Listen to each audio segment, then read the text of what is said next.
Welcome to Let Me Fix This. Enjoy the video. You start by signing into OneDrive where you want the language changed: web, desktop, or mobile.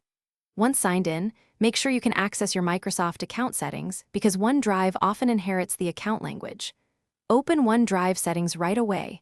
On web, click the gear. On desktop, open settings from the system tray icon. These first steps set the context and why.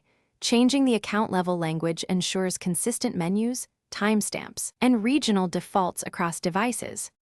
Now change the language where OneDrive reads it from. On the web, use the gear and settings or update language at your Microsoft account profile because OneDrive uses that value. Select your preferred language and time zone. On desktop, check the OneDrive app preferences and confirm Windows display language if menus do not update.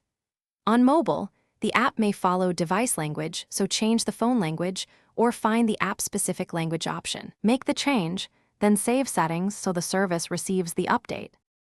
Finish by saving your selection, then force a refresh.